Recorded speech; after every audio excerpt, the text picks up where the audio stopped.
హనుమకొండ జిల్లా కడిపికొండలు 18వ తేదీ జరిగిన డబుల్ మర్డర్ను పోలీసులు ఛేదించారు. భార్య రాజశ్రీ, మామ రాజశేఖర్లను భర్త ప్రవీణ్ హత్య చేసి డీజిల్ పోసి తగలబెట్టారు. అదనపు కట్నం కోసం భార్య మామను ప్రవీణ్ వేధించేవాడని పోలీసులు తెలిపారు. తన కూతురిని వేధిస్తే చంపేస్తారంటూ ప్రవీణ్ను మామ రాజశేఖర్ బెదిరించాడు. తనను ఎక్కడ చంపేస్తారనే భయంతో పడుకున్న సమయంలో మామను సుత్తితో కొట్టి చంపేస్తాడు. అలికిడికి విని నిద్రలేచిన భార్య రాజశ్రీ తలపై అదే సుత్తితో కొట్టి హతమార్చాడు.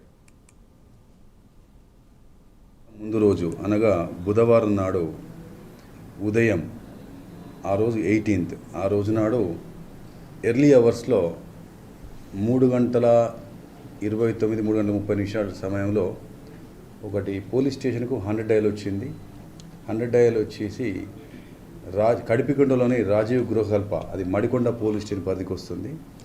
అక్కడ తండ్రి కూతురు ఇద్దరు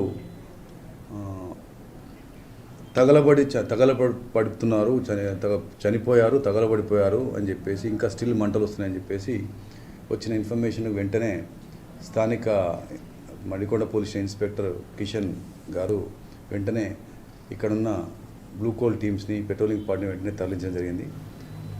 అక్కడికి వెళ్ళి మా వారు చూడగానే అక్కడ ఆల్రెడీ ఒక మగ ఒక ఆడ శరీరం తగలబడుతూ ఉంది. అది రాజీవ్ గృహకల్ప క్వార్టర్స్లో. అక్కడ చాలామంది గుమిగూడు ఉన్నారు. వెంటనే తెలుసుకుంటే ఏంటంటే,